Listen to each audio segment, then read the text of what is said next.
ચર્ચામાં આગળ વધીશું. આજે નિર્મલા સીતારમણે બજેટ રજૂ કર્યું છે, જેમાં સંરક્ષણ માટે તેમજ ઉર્જા સુરક્ષા પર ભાર મૂકવામાં આવ્યો છે તેવું નિર્મલા સીતારમણે કહ્યું છે. આંગણવાડી 2.0 ને આગળ ધપાવે છે. તો હવે આ જ મુદ્દે આપણી સાથે ચર્ચા કરવા માટે આપણી આ ચર્ચા યથાવત છે, જેમાં આપણી સાથે કોંગ્રેસના પ્રવક્તા જે અનુજભાઈ નગરસેઠ આપણી સાથે જોડાયેલા છે, રાજકીય વિશ્લેષક પલ્લવીબેન આચાર્ય આપણી સાથે જોડાયેલા છે, તેમજ ભાજપના પ્રવક્તા હિરેનભાઈ કોટક આપણી સાથે જોડાયેલા છે. તેમની સાથે આપણે આજે આ વિસ્તૃત ચર્ચા કરીશું.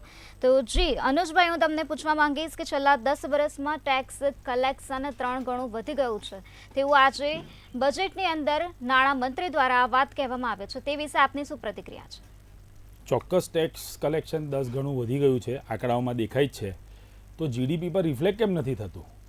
ગ્રોથ રેટ જો 10 ગણું ટેક્સ વધી ગયો હોય તો સરકારનું એટલું સ્પેન્ડિંગ વધવું જોઈએ, તો એ જીડીપીની ફિગરમાં દેખાઈ નથી રહ્યું. હિરેનભાઈએ જેમ કીધું કે એ મને 10 વર્ષ પહેલાંની યાદ કરાવવા માંગે છે, તો એમને બી 10 વર્ષ પહેલાંનું એવું યાદ કરાવીશ કે મનમોહનસિંહજીની જ્યારે સરકાર હતી ત્યારે જીડીપી 8, 8.5, 9, 9.5 અને 10% સુધીનો ગ્રોથ રેટ હતો. તો એ ગ્રોથ રેટ ના દેખાવાનું કોઈ કારણ છે?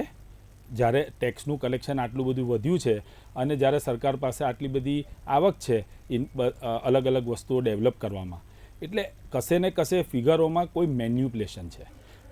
ફિસ્કલ ડેફિસિટની વાત કરીએ, જો ફિસ્કલ ડેફિસિટ બી મને હિરેનભાઈ સમજાવી દે કે ફિસ્કલ ડેફિસિટ કેમ 6%ની આજુબાજુ ફરી રહ્યું છે, એ બી નથી સમજણ પડી રહી. એટલે આંકડાઓમાં કોઈને કોઈ બાજુ એમના ટાર્ગેટ 2017માં એમના જ આપેલા ટાર્ગેટમાં ફિસ્કલ ડેફિસિટ 2.5% પર લઈ જવાની વાત હતી.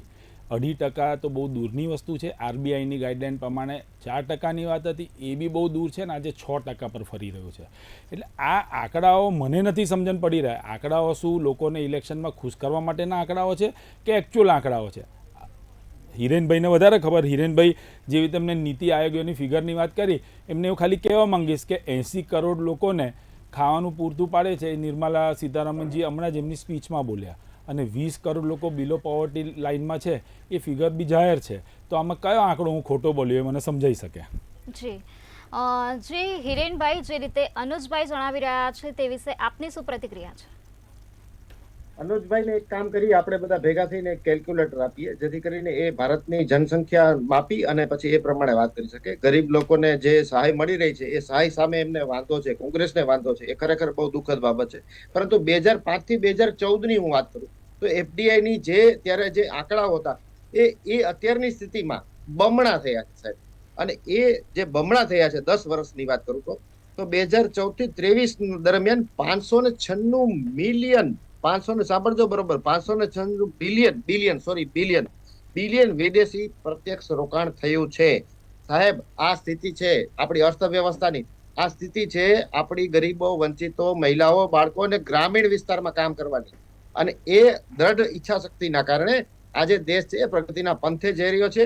ત્યારે આ એક પ્રકારની મનોવૃત્તિ સાથે, રાજકીય મનોવૃત્તિ સાથે, કદાચ આંકડાઓની સમજ ન હોવાના કારણે અર્થશાસ્ત્રની જે બારીક બાબતો છે એનો અભ્યાસ કર્યા વિના જ્યારે આ પ્રકારના પંડિતો અલગ અલગ મંચ ઉપરથી આવી જાય છે ત્યારે ખરેખર દુઃખદ બાબત છે. પરંતુ નિર્મલા સીતારામનજી જે બજેટ આપ્યું છે એ બજેટ અત્યારે વચગાળાનું બજેટ હોવા છતાં પણ જે પ્રકારે લોકો એનો આવકાર આપી રહ્યા છે. આજે તમે પણ હમણાં જયારે આપની પ્રસ્તાવતામાં જયારે વાત કરી ત્યારે મંતવ્યના આ પ્રસિદ્ધ માધ્યમથી આપે તમામ બાબતો એમને વર્ણવી છે. આ આંકડાઓ હંમેશા ઓનલાઈન હોય છે, દરેક જગ્યાથી એ ખરાઈ કરી શકાતા આંકડા હોય છે.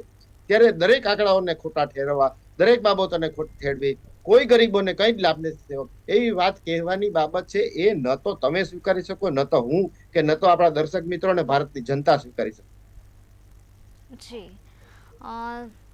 પલ્લવીબેન, તમારી શું પ્રતિક્રિયા છે આ વાત ઉપર? દેશનો વિકાસ તો આમ જોવા જઈએ તો વિકાસ એટલે ડેવલપમેન્ટ તો થઈ રહ્યું છે. ડેવલપમેન્ટ 100% આપણે આજે વર્લ્ડ લેવલ પર બી આજે ઇન્ડિયાનું એટલીસ્ટ નામ થઈ ગયું કે ભાઈ છે, ઇન્ડિયા નામનું કોઈ કન્ટ્રી છે, બહુ વ્યવસ્થિત અત્યારે રિસ્પેક્ટ આપે છે. મહિલા વિકાસ માટે તમને કહું કે આજે સ્પોર્ટ્સમાં, પર્ટિક્યુલર સ્પોર્ટ્સમાં બી આપણા છોકરાઓ હવે જે પેલા આપણું કઈ જગ્યાએ નામો નિશાન નતું, અત્યારે સ્પોર્ટ્સમાં બી બધા થોડા ઘણા મેડલ મેળવતા થયા. પણ મારે ખાલી એટલું જ કહેવાનું છે, I am not a political person, હું કોઈ પોલિટિકલ પર્સન નથી, હું તો એક જસ્ટ લેમેન તરીકે વાત કરું છું કે આજે જે બી કઈ ફિગર જાહેરાત થયા, સપોઝ સોલાર ઇન્ડસ્ટ્રીને લોકો બુસ્ટઅપ કરવાના છે, તો સોલાર ઇન્ડસ્ટ્રીમાં કઈ રીતે બુસ્ટઅપ કરશે? તો એ વસ્તુ છે. મેડિકલ કોલેજ ઓપન કરે છે એ પણ ખરેખર ખૂબ સારું છે. પછી પેલું સર્વાઇકલ, આજે કેન્સરની કંઈક ટીકાકરણની વાત કરતા હતા કે 9 to 14 યર્સની છોકરીઓને ફ્રી ટીકાકરણ કરશે. પછી બીજું કિસાનો માટે જે કામ કરી રહી છે, એટલે ગવર્મેન્ટ કામ કરી રહી છે, પણ ગવર્મેન્ટ જે રીતનું કામ કરવા માગે છે અને કરી રહી છે, આ બંનેમાં તફાવત આવે છે. આજે જ્યારે 5 વર્ષ પૂરા થાય ત્યારે તમે એનાલિસિસ કરશો ને તો તમને એમ થશે કે ભાઈ આટલી યોજના એના દિમાગમાં હતી, એમાંથી આટલું થયું. એટલે આ વસ્તુનો જે ફરક છે એના માટે થઈને આઈ એમ ટોકિંગ કે ભાઈ વસ્તુ આજે ફિગર આપવા અને એ ફિગરની જોડે મેચ થવું, ઇટ ઇઝ ડિફિકલ્ટ. અને સાચું છે, કારણ કે 140 કરોડની આપણી પોપ્યુલેશન, 140 કરોડ ઉપરની આપણી પોપ્યુલેશન છે, એટલે ઓબ્વિયસ છે કે બધી જગ્યાએ તમે પહોંચી નથી શકવાના. એટલે એ પણ હકીકત છે. પણ ખાલી મારું કહેવાનું એટલું જ હતું કે જ્યારે તમે ડેવલપમેન્ટ, આપણું ભારત અત્યારે not a developed country, it is a developing country. તો ડેવલપિંગ કન્ટ્રી માટે નાનામાં નાના માણસ સુધી સહાયતા પહોંચે અને એને ખબર પડે કે અચ્છા ઓકે, અચ્છા ઠીક હે, ગવર્મેન્ટ ને ये काम किया है, ગવર્મેન્ટ અમારી માટે આ કામ કર્યું, તો ઇટ ઇઝ બેટર. બસ હું ફક્ત આટલું જ ઓપિનિયન આપીશ, બીજું મારે કોઈ જ કંઈ કહેવાનું નતું. બજેટ ઓવરઓલ જોવા જઈએ તો આજે એક નાના માણસ સીધું મને, સપોઝ કાલે મારું લેક્ચર છે તો સીધા છોકરાઓ શું પૂછશે મને, પહેલો ક્વેશ્ચન શું કરશે કે મેડમ ટેક્સમાં શું થયું? એટલે હું એને સમજાવીશ કે ભાઈ ઇન્ટ્રીમ બજેટ હતું, અત્યારે કંઈ ના થાય, જૂનમાં થશે, કે જે બી કંઈ ચેન્જીસ થાય. એટલે આ નાનામાં નાના માણસ સુધી વસ્તુ જે પહોંચવી જોઈએ એ પહોંચતી નથી. મારે ફક્ત એટલું જ કહેવાનું છે, કારણ કે હું એવી જગ્યાએ એવા પેલામાં રહું છું, એવા કામ કરું છું સોશિયલી પણ, કે જેથી કરીને હું ખરેખર નાના માણસ સુધી પહોંચી શકી છું. એટલે મારે આટલું જ કહેવાનું છે કે બજેટમાં જેટલી બી વાતો છે, તમે આજે ઇમ્ફાસિસ કરો, જે મૂળ જે ટોપિક છે એને તમે ભાર આપો. અયોધ્યામાં રામ મંદિર બનાવ્યું, ખરેખર ખૂબ સરસ છે. જો એ વસ્તુ નાનામાં નાના માણસ સુધી પહોંચી કહેવાય, કારણ કે આજે મારા ઘરમાં પણ અયોધ્યાના ચોખા પહોંચેલા, એવી રીતે ઇવન અમારે ત્યાં કામ કરતા હોય તો એના ઘરમાં પણ એ ચોખા પહોંચેલા, તો એ નાના માણસ કહેવાય. જેટ મીન્સ કે આજે જે પણ ગવર્મેન્ટના જે કામ છે, જે પ્રોજેક્ટ છે, એ નાનામાં નાના માણસ સુધી પહોંચે, ગામડાના ઇન્ટરનલ પાર્ટ સુધી પહોંચે, તો એ ગવર્મેન્ટની એક મહાનતા જ કહી શકાય આપણે. એટલે આના માટે તેને બજેટ અત્યારે જે પણ આપી એમાં તો કોઈ ચેન્જીસ એને કર્યા જ નથી. એટલે મધ્યમ વર્ગને પણ કશું આમ જોવા જઈએ તો કશું કોઈ પૂછશે પણ નહીં કે નહીં કોઈ ચર્ચા કરે. તો મારે ફક્ત મંતવ્ય ન્યૂઝના માધ્યમથી એટલું જ કહેવાનું કે જે બી કામ કરો છો એ એવું કામ કરો કે નાના નાના માણસોને સમજી શકે કે ના, આ અમને બેનિફિટ, અમને ડાયરેક્ટલી અમને બેનિફિટ થયો. બસ.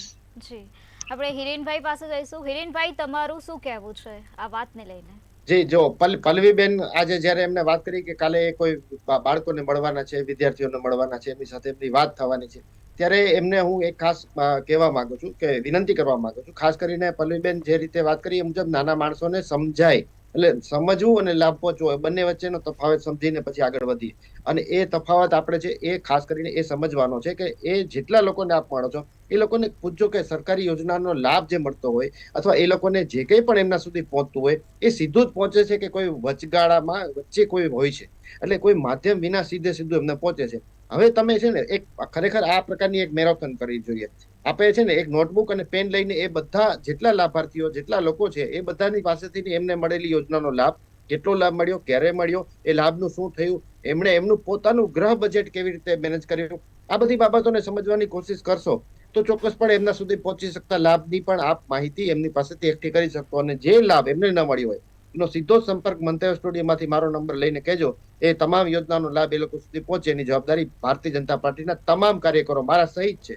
અને આ કાર્ય અમે લોકો કર્યા છે, એના કારણે અમે ગર્વથી અમારો કોલર ઊંચો કરી શકીએ છીએ. આ માનનીય નરેન્દ્રભાઈ મોદી સાહેબના વિઝનને અમે આગળ વધારવા માટે થઈને કરીએ છીએ. જે ચોખા તમારે ત્યાં તમારે ઘેરે આવ્યા અને આપે કહ્યું એમ અન્ય લોકો પાસે પણ આવ્યા, એ ચોખા અક્ષત, જેને અક્ષત આપણે કહીએ છીએ, એ અક્ષત એ પ્રસાદી સ્વરૂપે અયોધ્યાથી આવેલા ચોખા હતા. અને રામ મંદિર છે એ માત્ર ને માત્ર ધાર્મિક બાબત નથી. રામ મંદિર છે એ ભારતની અસ્મિતા અને સંસ્કૃતિનું પ્રતીક છે. અને એના કારણે આજે આપણે એ સ્થિતિમાં આવી શક્યા છીએ કે આપણે સાથે મળીને આ તમારા પૂર્વજો, મારા પૂર્વજો અને સાહેબ તમારા સહકાર અને તમારા સપનાઓ પૂરા થવાનું કાર્ય હતું. અને એના કારણે આજે આપણે દેશને એક સારી દિશામાં લઈ જઈ રહ્યા છીએ. એ પ્રયાસના ભાગરૂપે ક્યાંય ત્રુટિ પણ હોય તો ચોક્કસપણે આપના જેવા ખાસ કરીને વિદ્વાન લોકોએ અમને જણાવવી જોઈએ અને એના ઉપર અમે ચોક્કસપણે કામ કરીશું. સરકારે પણ આ બજેટ પ્રસ્તુત કરતા પહેલા જેવી રીતે મન કી બાત પણ જ્યારે દર રવિવારે જ્યારે પ્રસિદ્ધ થાય છે, જ્યારે બ્રોડકાસ્ટ થાય છે, ત્યારે પ્રધાનમંત્રી શ્રી એને 10-20 દિવસ પહેલા એના માટેના સજેશન લોકો પાસેથી માંગે છે અને એને ઇન્ક્લુડ કરે છે. નાનામાં નાના લોકો સાથે સીધી જ વાત કરે છે, વચ્ચે કોઈ જ નહીં.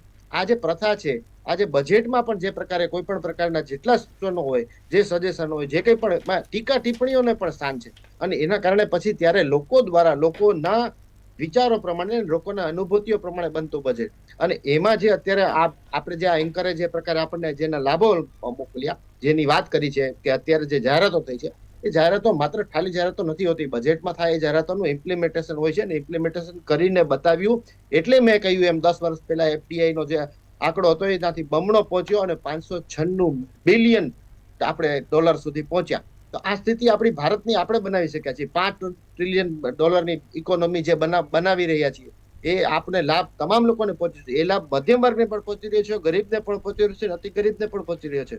આપની વાત સાવ સાચી છે કે જે રીતે આપણે એક વિકસતા ભારત છીએ, ડેવલપિંગ કન્ટ્રી છે, નોટ ડેવલપ્ડ કન્ટ્રી. તો ડેવલપ્ડ કન્ટ્રી છે એના માટેનું લક્ષ્ય આપણને ખબર છે કે આપણે ડેવલપ કન્ટ્રી બનવું હોય તો કેટલો સમય લાગશે, પણ એ દિશામાં આગળ વધવા માટે આપણે સૌનો સાથ અને સૌનો વિકાસ આ સૂત્રને આગળ લઈને ચાલવું પડશે. એમાં તમામ લોકો આવી જાય, તમામ જે ભારતીય છે, પછી એ કોઈ પણ રાજકીય પક્ષમાં હોય, કોઈ પણ વિચારધારા ધરાવતા હોય, વિરુદ્ધમાં હોય કે તરફેણમાં હોય, આ બધાના સાથ સહકારથી આગળ વધવાની વાત છે. એટલે માન્ય પ્રધાનમંત્રીજીનું જે સૂત્ર છે એ સૂત્રને ચરિતાર્થ કરવાનું કામ આપણા સૌનું સાથે મળીને છે.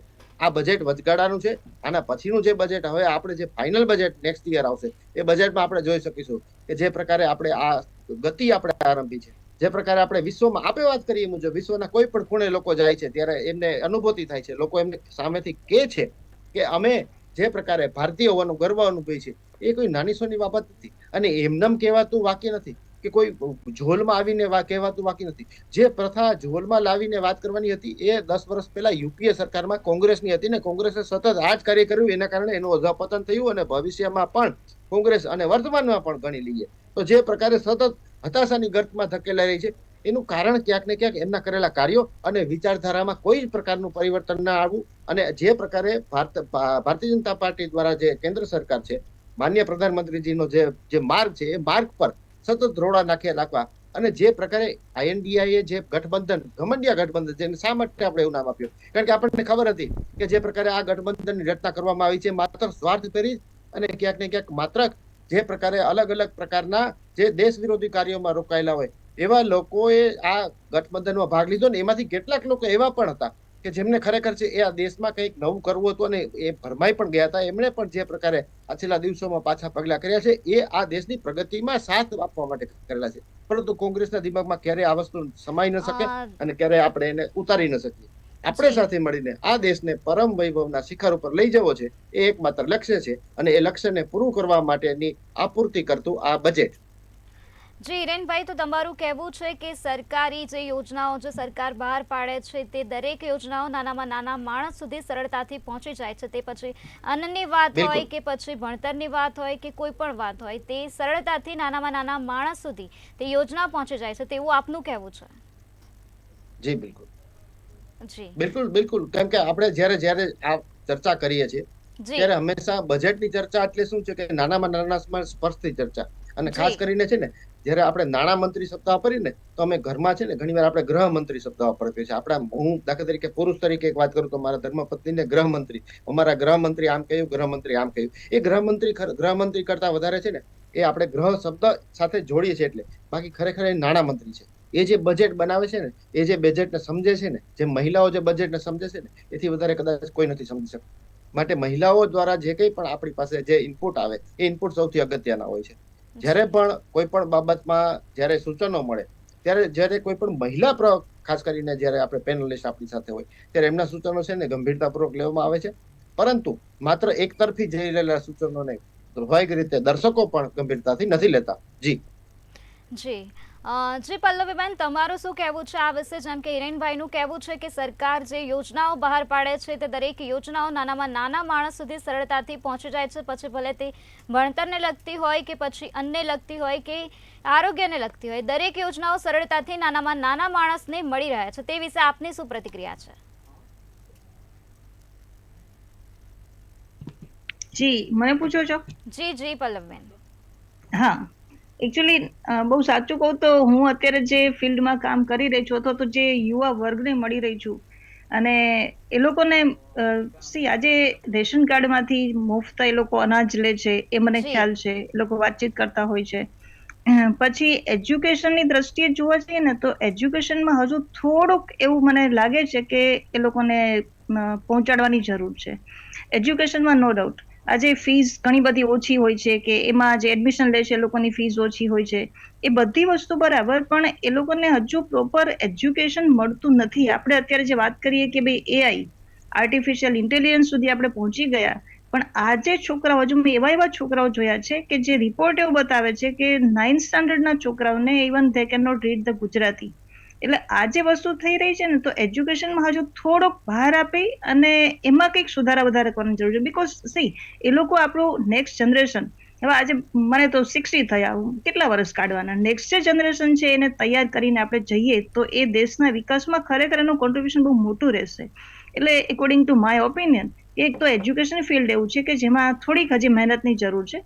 સેકન્ડ, જે આપણે વાત કરીએ તો ગ્રીન એન્વાયરમેન્ટ પ્રોજેક્ટ, એની પણ અવેરનેસની બહુ જ જરૂર છે. હા, જો મોદી સાહેબે એક જ વસ્તુ કર્યું હતું, પેલું સ્વચ્છ ભારત અભિયાન ચાલુ કર્યું અને એનો જે રિસ્પોન્સ મળ્યો, તો આ જ રીતે અત્યારે પૃથ્વી બચાવવાનું જો અભિયાન એ કોઈ પણ રીતે ચાલુ કરે, ગ્રીન એન્વાયરમેન્ટ રિલેટેડ કોઈ પણ પ્રોજેક્ટ ચાલુ કરશે, તો એનો પણ એવી રીતે એ પ્રોજેક્ટનું એનું માર્કેટિંગ કરે, એવી રીતનું એ ગાઈડન્સ પ્રોવાઈડ કરે કે દરેકના મગજમાં આ વસ્તુ ક્લિયર થાય, તો આ બધા બેનિફિટ છે નેક્સ્ટ જનરેશનને ચોક્કસ મળશે. એટલે નાનામાં નાના માણસો સુધી વસ્તુ જે છે એ પહોંચે છે, પણ 50%, 60%. પણ અત્યારે જે બીજેપીના ભાઈએ મને કહ્યું, તો હવે 100% હું તમને કહીશ કે ભાઈ આ જગ્યાએ આ પ્રોબ્લેમ છે. જો એ રીતે સાથે મળીને કામ થતું હોય તો ખરેખર ખૂબ સારું કહેવાય. અને તો પછી ભારતનું ભવિષ્ય, જો આ રીતે કામ થશે તો ભારતનું ભવિષ્ય ખરેખર ઉજળું થશે. જે રીતે અત્યારે આપણે આગળ જઈ રહ્યા છીએ, એ રીતે 5 વર્ષ પછી મે બી કે ઇન્ડિયાનું નામ હજુ પણ આનાથી આગળ થશે. શ્યોર. જી જી પલ્લવીબેન અને હિરેનભાઈ, આપ અમારી સાથે જોડાયા તે બદલ આપનો ખૂબ ખૂબ આભાર. જી અનુજભાઈ, હું તમને પૂછવા માંગીશ કે જે રીતે પલ્લવીબેને કહ્યું અને હિરેનભાઈએ કહ્યું કે સરકારી યોજનાના લાભ નાનામાં નાના માણસ સુધી પહોંચી જાય છે, જેમાં પલ્લવીબેનનું પ્રતિક્રિયા હતી કે 50% કે નાના માણસો સુધી પહોંચે છે, જ્યારે હિરેનભાઈએ કીધું કે 100% સરકારી યોજનાનો લાભ નાનામાં નાના માણસ સુધી પહોંચી જાય છે. તો આપની શું પ્રતિક્રિયા છે આ વાતને લઈને? જવાબ તો ત્યાં આગળ જ હતો બેન, કે જેમ ભારતીય જનતા પાર્ટીના પ્રવક્તાએ કીધું કે 100% લાભ પહોંચે છે. અને તમારી સામે અહીંયા આગળ એક આમ મહિલા હતી જે સોશિયલ કામ કરે છે અને જે ગ્રાઉન્ડ પર કામ કરે છે, એમને પોતે જ એવું કીધું કે 50% સુધી જ પહોંચે છે. એટલે વાત કહેવામાં, વાત બોલવામાં, સ્પીચ આપવામાં અને એકચ્યુઅલ વસ્તુ થવામાં બહુ લાંબો ફરક છે. હિરેનભાઈ આપણી સાથે હમણાં જોડાયેલા નથી, પણ એમને જે કીધું કે ઇન્ટ્રીમ બજેટ હતું એટલે આની અંદર વધારે કંઈ થઈ ના શકે, પણ મારે એટલું જ કહેવું છે કે વધારે પોલિસી એક્શન ના થઈ શકે. સમજી ગયા કે તમે ચૂંટણીલક્ષી કોઈ બી વસ્તુઓ આની અંદર ના કરો, પણ ટેક્સમાં રાહત એ રીતે તો માણસને, મધ્યમ વર્ગને અને નીચલા વર્ગને તમે સક્ષમ કરી શકો. ટેક્સમાં રાહત આપી શકત, ઇન્કમ ટેક્સમાં રાહત આપી શકત, જીએસટીના દર જે રોજ જરૂરિયાતની વસ્તુઓ છે એમાં ઓછા કરી શકત. આવી નાની મોટી વસ્તુઓ કરીને જે અત્યારે મોંઘવારી આટલી બધી વધી ગયેલી છે, ઘરમાં મોંઘવારી નડે છે, એ વસ્તુની રાહત તો નિર્મલા સીતારમણજી આ બજેટ થ્રુ 110% આપી શકતા હતા. એમાં એ કર્યું હોત તો એ બધી રીતે પોઝિટિવ જ જોયું હોત કે એ મોંઘવારીને ઓછી કરવા માટે કરી, પણ એવું કશું કર્યું નથી. અને જે ટેક્સના સ્લેબ હતા, કે જે જીએસટીના સ્લેબ છે, એના એ જ ચાલુ રાખ્યા. અને આગળ જતાં આ મોંઘવારી હજુ વધશે, કેમ કે હમણાં ઇલેક્શન મે જૂન સુધી પતશે નહીં, એટલે આગલું બજેટ હવે જુલાઈમાં આવશે. ત્યાં સુધી બીજી કોઈ પોલિસી એક્શન થવાની નથી. એટલે આ મોંઘવારીનો દર અહીંથી વધીને અહીંથી આગળ જ વધવાનો છે, ના કે અહીંયાથી ઘટી શકશે. જી જી અનુજભાઈ, હું પૂછવા માંગીશ કે એક રાષ્ટ્ર અને એક ટેક્સની યોજનાથી દેશને આર્થિક રીતે કેટલો લાભ થયો છે?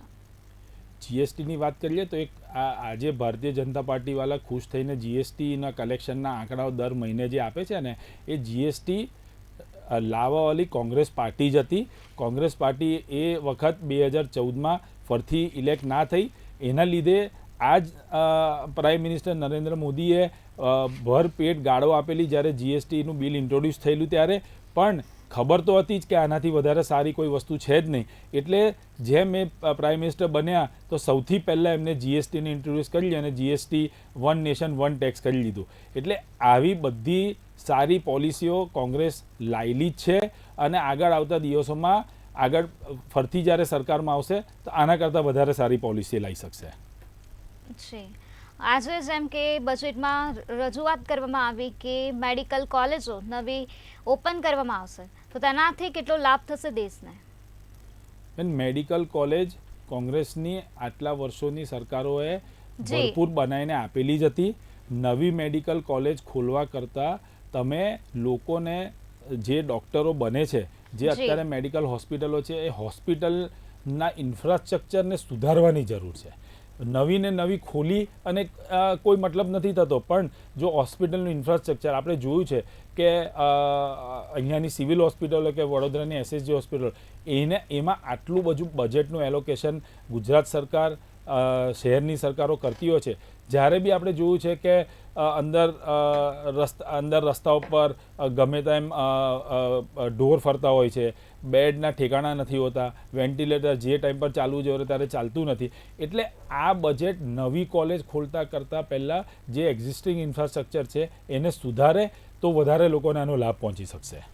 જી, તો આજના બજેટમાં એવું પણ કહેવામાં આવ્યું છે કે મહિલાઓની ભાગીદારી દરેક ઉદ્યોગમાં 28% જેટલી વધી છે. તે વિશે આપની શું પ્રતિક્રિયા છે? તેમજ આજે સર્વાઇકલ કેન્સરના રસીકરણ માટેની પણ વાત કરવામાં આવે છે, તો તેનાથી મહિલાઓના મૃત્યુદરમાં ઘટાડો થશે, શું કહેવું છે આપનું? બહુ જ સારો સ્ટેપ છે. સર્વાઇકલ કેન્સરની જે રસી આપવાની વાત કરી છે એ સ્ટેપને અમે આવકારીએ છીએ, કેમ કે જે અત્યારે સર્વાઇકલ કેન્સરનું યંગ લેડીઝમાં અને નાના બાળકોમાં જે વધ્યું છે એની પર આ સ્ટેપ અમે ચોક્કસ આવકારીએ છીએ.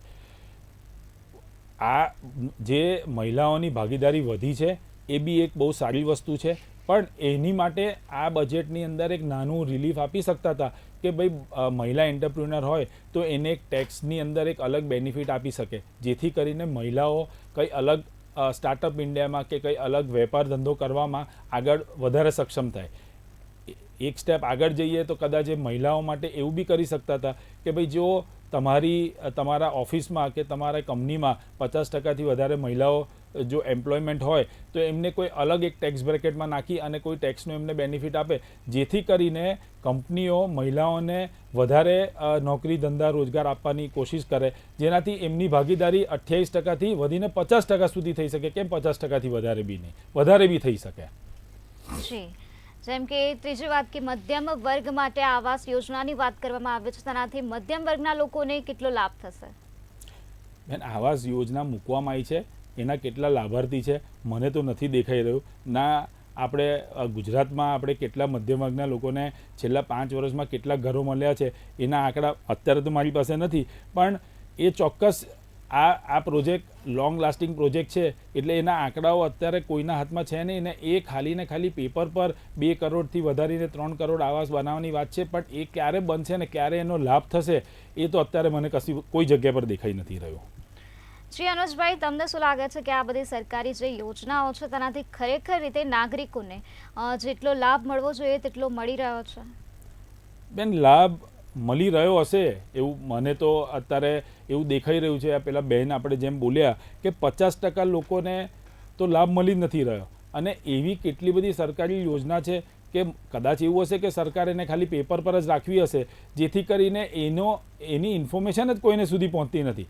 યોજનાનો લાભ ક્યારે માણસ લઈ શકે? જ્યારે એની પાસે એની ઇન્ફોર્મેશન પહોંચે અને એમને ખબર પડે કે ભાઈ આવી કોઈ જાતની યોજનાઓ ચાલુ છે. પણ યોજનાઓ સરકાર એવું લાગી રહ્યું છે કે સરકારને ખાલી ને ખાલી યોજના પેપર પર બતાવી છે કે આ પેપર પર યોજનાઓ છે, અમે આટલું બધું અલગ અલગ યોજનાઓ કરી રહ્યા છે, પણ એ કોઈ લોકો સુધી પહોંચતી નથી. જી, એટલે તમારું એવું કહેવું છે કે સરકાર જે યોજનાઓ બહાર પાડે છે, જે યોજનાઓ બનાવે છે, તેનાથી નાનામાં નાના માણસ એટલે કે નાગરિક જે છે એ અમુક નાગરિકો તેનાથી એકદમ અજાણ હોય છે, જેનાથી તેઓ તેનો લાભ નથી લઈ શકતા, તેવું આપનું કહેવું છે? ચોક્કસપણે એવું કહેવું છે કે એ ત્યાં સુધી એની ઇન્ફોર્મેશન જ નથી પહોંચતી. મારી તમારી સાથે ઇન્ફોર્મેશન તમે મને આપો તો હું આગળ જઈને એની પર કોઈ કામ કરું, પણ ઇન્ફોર્મેશન જ ના હોય, નાનામાં નાના માણસના હાથમાં મોબાઈલ આવી જવાથી આ ઇન્ફોર્મેશન પહોંચી નથી જતી. નાનામાં નાના માણસ પાસે જો ઇન્ટરનેટ કનેક્શન આવી ગયું તો પણ એને એજ્યુકેટ કરવો પડે, એને સુધી ત્યાં નીચે ગામડા સુધી જઈને લોકોને જો તમે એની ઇન્ફોર્મેશન આપો તો એનો લાભ કોઈને મળી શકે. ત્યાં સુધી તો ખાલી ને ખાલી પેપર પર રાખવાની વાત છે બધી. જી અનુજભાઈ અમારી સાથે જોડાયા અને ખૂબ સરસ ચર્ચા કરી તે વિષય આપનો ખૂબ ખૂબ આભાર.